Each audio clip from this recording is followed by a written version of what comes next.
कर पा रहे हैं, ये भगवान की बड़ी कृपा है। अगर नहीं कर पाते हैं तो ये समझो भगवान की आप पर कृपा ही नहीं है, क्योंकि वही तो कर पाता। आत्मदेव जी जंगल में गए, भगवान का भजन किया, मुक्ति हो गई। इधर धुंधकारी अकेला, जितना धन था सब फूंक डाला। माता धुंधली हुई। धुंधकारी ने सोचा मेरी माता को धन दिया होगा, उन्होंने कहा सुनो जो धन हो निकाल जल्दी दो मुझे। धुंधली ने कहा कुछ नहीं बेटा, जो कुछ था सब तुमने फूंक डाला। बोले नहीं दोगी तो मार दूंगा, कुएं में मार कर डाल दूंगा। अब धुंधली के पास है नहीं तो दे कहां से, लेकिन ऐसा बेटा है। बेचारी डर के मारे रात में खुद ही कुएं में कूद कर मर गई। घर में अकेला बचा धुंधकारी। 5 बच्चियों को लाया घर में, राजा के यहाँ चोरी किया। शराब पी करके लेटा हुआ था। 5 बच्चियों ने सोचा आज इसने राजा के यहाँ चोरी किया है, एक दिन पकड़ा जाएगा, इसके साथ हम भी पकड़ी जाएंगी, तो क्या करें। बोले मार दे। एक बच्चिया दौड़ी दौड़ी लकड़ी का एक चैला लेके दौड़ी दौड़ी गई और धुंधकारी के सिर पर मारा। एक जैसे मारा जोर से चिल्लाया। दूसरी बच्चिया दौड़ी दौड़ी गई तो चूल्हे में जलते हुए अंगारे लेकर के आए और उसके मुंह में ठूस दिया, उसकी मृत्यु हो गई। बोरे में भरकर जमीन में गाड़ दिया। बच्चिया धन लेकर के चंपट हो गई। किसी ने पूछा बताओ धुंधकारी जी कहाँ हैं? उनने कहा हमारे प्रियतम पैसा कमाने के लिए परदेश गए। धुंधकारी की मृत्यु हो गई। गोकर्ण जी को पता चला, गया में जाकर के धुंधकारी के नाम से श्राद्ध किया, पिंडदान किया। सोचे अब घर में कोई है नहीं तो मैं ही चलूं। गोकर्ण जी घूमते घूमते आए, गर्मी का महीना था, आंगन में ही लेट गए चारपाई डाल के। सुनिए वो धुंधकारी प्रेत बन गया। कभी भैंसे के रूप में आता, कभी भेड़े के रूप में आता, अजब अजब रूप बनाता, कभी हाथी बन जाता। गोकर्ण जी ने कहा ये कौन अतृप्त आत्मा है, पापी आत्मा है? तो धुंधकारी अपने रूप में प्रकट हो गया, लेकिन उसके मुख से आवाज ही नहीं निकल पा रही। क्यों? इतना पाप जो किया है। सो गोकर्ण जी ने अपने हाथ में जल लिया, भगवान का नाम से अभिमंत्रित किया और उस प्रेत के ऊपर डाला तो उसके मुख में आवाज आ गई, कुछ पापों का समन हो गया।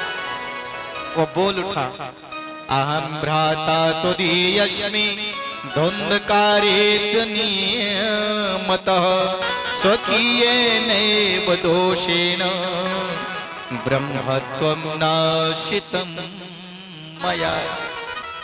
भैया मैं आपका भाई धुंधकारी।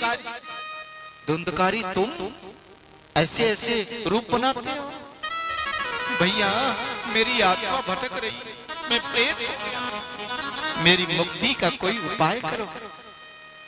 गोकर्ण जी ने कहा धुंधकारी भाई जब मुझे पता चला कि तुम्हारी मृत्यु हो गई तो गया में जाकर के मैंने तुम्हारे नाम से श्राद्ध कर दिया, तर्पण कर दिया, पिंडदान कर दिया, अब तो तुम्हारी मुक्ति हो जानी चाहिए। धुंधकारी ने कहा भैया मैं इतना बड़ा पापी नहीं हूँ, इतना छोटा पापी नहीं हूँ कि गया में पिंडदान करने से मेरी मुक्ति हो जाएगी। गया सादृशते नापि मुक्त्यर्थे न भविष्यति। गया में जाकर के आप सैकड़ों पिंडदान करोगे तो भी मेरी मुक्ति नहीं होने वाली है, इतना बड़ा पाप। बोले फिर? बोले कोई और उपाय करो। गोकर्ण जी ने विचार किया क्या करो। उन्होंने कहा ठीक है अभी जाओ, मैं उपाय करता हूं। रात भर सोचने लगे, नींद नहीं हुई। सुबह आचार्यों से पूछा, पंडितों से पूछा, बताइए मेरे भाई की मुक्ति कैसे हो?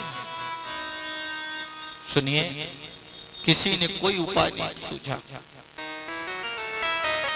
तब गोकर्ण जी ने अपने तप से सूर्य भगवान के रथ को रोक दिया और सूर्य भगवान की वंदना की और बोले हे सूर्यदेव आप बताइए मेरे भाई धुंधकारी की मुक्ति कैसे होगी जो प्रेत हो गया है। सूर्यदेव बोल उठे, तोभ्यम नगो तुभ्यम नमो जगत साक्षिणा ब्रूहि में मुक्ति है तो कम। मेरे भाई की मुक्ति का क्या उपाय है? तो सूर्यदेव कहते हैं, श्रीमद्भागवता मुक्ति शक्ता हम वाचनम करो। श्रीमद्भागवता मुक्ति सत्वा हम वाचनम करो। मरने के बाद भी धुंधकारी को शिवद भागवत सत्ता ज्ञान यज्ञ कराइए, कथा सुना दीजिए, मुक्ति हो जाएगी। कहते हैं आषाढ़ मास में शुक्ला नवमी में श्रीमद् भागवत महापुराण की कथा गोकर्ण जी ने आरंभ की। कथा सुनने के लिए हजार हजार लोग पधारे। जगह नहीं थी कहीं, धुंधकारी तो हवा रूप में था। कथा कहाँ बैठ के सुने? व्यासपीठ की दाहिनी और एक बांस लगा हुआ था जिसमें छिद्र था, थोड़ा फटा हुआ, उसी में घुस गया और बड़े प्रेम से कथा सुनने लगा। एक एक दिन की कथा सुनता, सुनिए वो बांस फटता जाता, एक एक गांठ फटती जाती। 7 दिन की कथा सुनने के बाद वो बांस फट करके अलग हो गया और धुंधकारी जो है देवता के रूप में प्रकट हो गया। गोकर्ण जी को प्रणाम किया और भागवत महापुराण को प्रणाम किया और कहा, धन्य है भैया आप और धन्य है ये भागवत महापुराण। धन्या भगवती वार्ता प्रेत पीड़ा विनाशनी सत्ता होयपि तथा धन्य कृष्ण लोक फल प्रद। धन्य है ये भागवत महापुराण की वार्ता, भागवत महापुराण की कथा मुझ जैसे पापी को तार दिया। अब मैं भगवान के धाम को जा रहा हूं। कहते हैं भगवान के यहां से विमान आ गया। पार्षद आए और धुंधकारी को विमान पर बैठा करके ले जाने लगे। गोकर्ण जी ने पार्षदों से प्रश्न कर दिया, अत्रैव वह वासन्ते सोतारो मम निर्मला।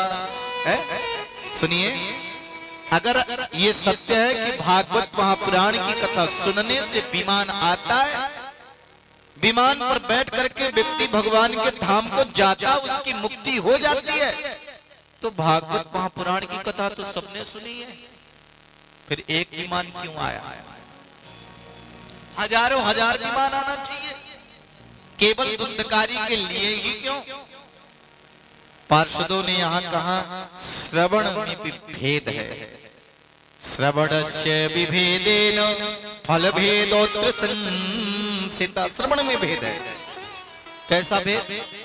बोले देखो, एक व्यक्ति कथा सुनने बैठा है और वो चाहता है मेरे यहाँ खूब धन धान्य की वृद्धि हो, पुत्र हो, संतान हो, ये सब चीजें हो, तो जरा बताओ वो मर जाएगा तो वो धन धान्य को भोगेगा कौन? तो मरेगा क्या वो तो रहेगा, क्योंकि वो तो चाहता धन बढ़े, वृद्धि बने, परिवार बढ़े, हम में सुख शांति हो, तो वो मिलता है। अच्छा ये बताओ, मुक्ति कोई चाहता जल्दी क्या? भगवान बुद्ध से एक व्यक्ति ने प्रश्न किया, बोले भगवान लोग मुक्ति मांगते लेकिन मुक्त होती क्यों नहीं? भगवान मुक्ति देते क्यों नहीं? भगवान बुद्ध ने कहा मुक्ति मांगता कौन है? बोले क्या बात कर रहे हैं? बोले हाँ सही तो कह रहा हूं। एक रजिस्टर दिया, कॉलम बनाया, एक कॉलम में लिखा धन, एक में लिखा गाड़ी बगड़ा मकान, एक में लिखा कुछ है शादी हो जाएगी, विवाह हो जाएगा, ये चीज मिल जाएगी, और एक में कॉलम में लिखा मुक्ति। ले जा करके पूरे गांव में घूम करके आया, सारे कॉलम भर गए थे लेकिन मुक्ति वाला कॉलम खाली का खाली। एक भी व्यक्ति नहीं चाहता कि मैं मर जाऊं। अरे जब चाहोगे तब तो विमान आएगा, चाहोगे तब तो मुक्त हो जाओगे। एक बुढ़िया माता रोज जंगल में जाती, लकड़ी काटती और बोझा बनाती, और जब बोझा उठाने लगती तो कहती भगवान उठा भी नहीं लेता, भगवान उठा भी नहीं लेता।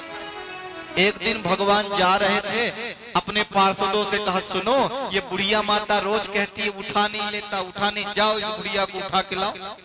पार्षद गए बुढ़िया माता के पास और बोले माता जी, बोले क्या, बोले सुनो चलो। बोले कहाँ, बोले भगवान के यहाँ। बोले क्यों, बोले आप ही तो रोज बोलती हैं भगवान उठा नहीं लेता, भगवान उठा नहीं लेता। बुढ़िया ने कहा मैं थोड़ी कहती हूँ कि भगवान मुझे उठा ले। बोले तो मैं तो ये कहती हूँ कि भगवान मेरी लकड़ी उठा दे, मुझे नहीं उठा, मेरी लकड़ी उठा दे, बोझ उठा दे। कोई जाना चाहता क्या? फिर जरा बताओ ये विमान है क्या? हनुमान कौन है? जो अपने मान अभिमान का मर्दन कर दे उसे हनुमान कहते हैं। जो मोह से माया से मुक्त हो जाए उसके जीवन में विमान आ जाता है। श्रवण में भेद है, धुंधकारी उस छिद्र में घुसा हुआ है, भाव ये कही है मुक्ति का, बाकी लोगों का भाव है। पार्षद कहते हैं गोकर्ण जी, जब आप दोबारा कथा कहेंगे तो आपको लेने के लिए तो स्वयं गोविंद पधारेंगे और सारे लोग तर जाएंगे। कहते हैं गोकर्ण जी ने श्रावण मास में शुक्ला नवमी से कथा आरंभ की और स्वयं भगवान गोविंद गोकर्ण जी को लेने के लिए आए और हजारों हजार विमान आए। और कहते हैं कि गोकर्ण जी के गांव के कुत्ते और चींटी भी विमान पर बैठ करके भगवान के धाम को गए। ऐसे श्रीमद् भागवत महापुराण की कथा है, ऐसे भगवान गोविंद है। बोले श्रीमन नारायण भगवान की जय।